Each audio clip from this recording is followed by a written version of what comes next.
ये कहानी कुंडा के उसी शेर की है जिसके घर के पीछे का तालाब बहुत चर्चित है। कहते हैं इस तालाब में मगरमच्छ तैरते हैं। राजा भैया के हुक्म की नाफरमानी करने वालों को वो मगरमच्छ निगल जाते हैं। ठीक वैसे ही जैसे एक सियासी मगरमच्छ की तरह राजा भैया हर लहर को निगल जाते हैं। मायावती से सीना ठोक कर दुश्मनी निभाते हैं, अखिलेश से सीना ठोक कर दुश्मनी निभाते हैं, सिस्टम से सीना ठोक कर जंग लड़ते हैं। कोई रॉबिन हुड कहता है, कोई मसीहा कहता है, कोई कुंडा का गुंडा कहता है, मगर कुंडा के लोग उसे गुंडा नहीं मसीहा कहते हैं। जिसने जैसा सुना वो बोल देता है, लेकिन असल में राजा भैया कैसे हैं? शेर की भी दुखती रग होती है। राजा भैया की दुखती रग है डीएसपी जियाउल हक केस। राजा भैया कितनी बड़ी सियासी हस्ती हो चुके हैं कि जो किसी से नहीं डरा उसे चुनाव से ऐन पहले उन्हें सीबीआई का डर दिखाया जाने लगा, ताकि राजा भैया उतना ही बोले, उतना ही करे जैसा एक पार्टी विशेष चाहती है। दरअसल डीएसपी जियाउल हक मामले की सीबीआई ने दोबारा इस हत्याकांड की जांच शुरू कर दी है।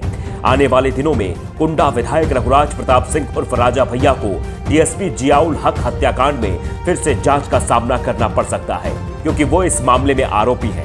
लेकिन ऐसी कोई हनक ही नहीं इस दुनिया में जो राजा भैया के हौसले को तोड़ सके। बनते होंगे नेता पैसों से, राजा भैया बनने के लिए कलेजा चाहिए। राजा भैया 1-2 सालों से नहीं बल्कि लगातार 30 साल से लखनऊ की विधानसभा में अपना दबदबा रखते हैं। सरकार चाहे कोई भी हो, चाहे किसी की भी हो, कुंडा तक पहुंचते पहुंचते हर लहर हाफने लगती है। दबंग छवि वाले, दोस्तों के दोस्त और दुश्मनों के लिए काल, रघुराज प्रताप सिंह उर्फ राजा भैया यूपी और बिहार में किसी पहचान के मोहताज नहीं है। पर राजा भैया को असली शेर राजा भैया बनाया मायावती और उनकी अदावत ने। मायावती ने राजा भैया को रातों रात घर से उठवा लिया था। रघुराज प्रताप सिंह उर्फ राजा भैया और मायावती के बीच अदावत की कहानी की शुरुआत साल 1997 से हुई थी। मायावती ने भाजपा के साथ मिलकर 1997 में सरकार बनाई थी। सरकार बनाने के लिए जो डील फाइनल हुई थी वो ये थी कि दोनों पार्टियों के सीएम 6-6 महीने के लिए होंगे। डील के मुताबिक मायावती को सितंबर में अपनी सरकार के 6 महीने पूरे होने के बाद सत्ता बीजेपी को हस्तांतरित करना था, लेकिन मायावती पलट गई। सियासी दबाव में मायावती को कुर्सी छोड़नी पड़ी और तब कल्याण सिंह सीएम बने। पर वक्त ने पासा पलट दिया। कुछ महीनों बाद मायावती ने बीजेपी से अपना समर्थन वापस ले लिया। उसी वक्त यूपी की सत्ता में राजा भैया की एंट्री हुई। राजा भैया ने उस वक्त मायावती की पार्टी बीएसपी और कांग्रेस के कुछ विधायकों को तोड़कर और कुछ निर्दलीय विधायकों के समर्थन से कल्याण सिंह की सरकार बचाने में मदद की थी। समय का खेल देखिए, कल्याण सिंह जिस राजा भैया को कुंडा का गुंडा कहते थे, उसी राजा भैया ने जब सरकार बचाई तो कल्याण सिंह ने उन्हें अपनी सरकार में मंत्री बना दिया। 2002 में मायावती एक बार फिर सत्ता में आई। मायावती ने बीजेपी विधायक पूरण सिंह बुंदेला की शिकायत पर 2 नवंबर 2002 को तड़के सुबह करीब 4 बजे राजा भैया को पोटा के तहत गिरफ्तार करवा लिया। रघुराज प्रताप सिंह की भद्री रियासत की हवेली में भी मायावती ने पुलिस का छापा डलवा दिया। इस छापे में हवेली से कई हथियार बरामद हुए। इसी के बाद राजा भैया पर पोटा लगाया गया था।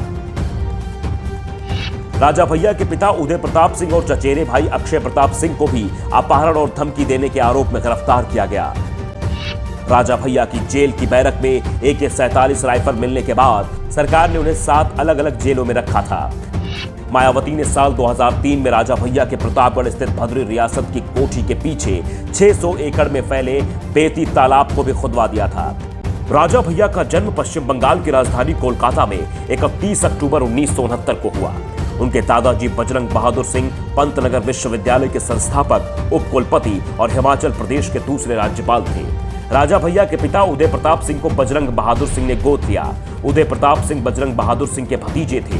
इसके बाद राजा भैया अवध स्टेट के राजघराने के वारिस बने। इलाहाबाद से शुरुआती पढ़ाई करने के बाद राजा भैया लखनऊ पहुंचे और वहां से लॉ की डिग्री ली। इसके बाद उन्होंने राजनीति में आने का मन बना लिया और राजा भैया अपने पूरे परिवार के पहले शख्स बने जो राजनीति में आए। पिता विश्व हिंदू परिषद और आरएसएस से जुड़े थे, तो 25 साल की उम्र में पहली बार 1993 में जब वो चुनाव में खड़े हुए तो बीजेपी ने समर्थन किया। 1996 में फिर बीजेपी के समर्थन से विधायक बने। 2002, 2007, 2012 में वो समाजवादी पार्टी के समर्थन से चुनाव लड़े और जीते। कल्याण सिंह के बाद वो मुलायम सरकार में भी मंत्री बने। 2017 में वो निर्दलीय लड़े और जीते।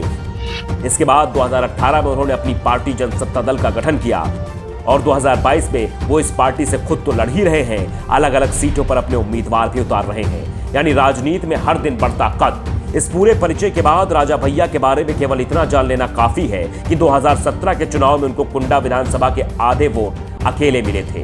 यानी कुंडा का राजा कोई है तो केवल राजा भैया। इंडिया न्यूज नेटवर्क को सब्सक्राइब करें व बेल आइकॉन दबाएं ताकि आप रहें खबरों के करीब।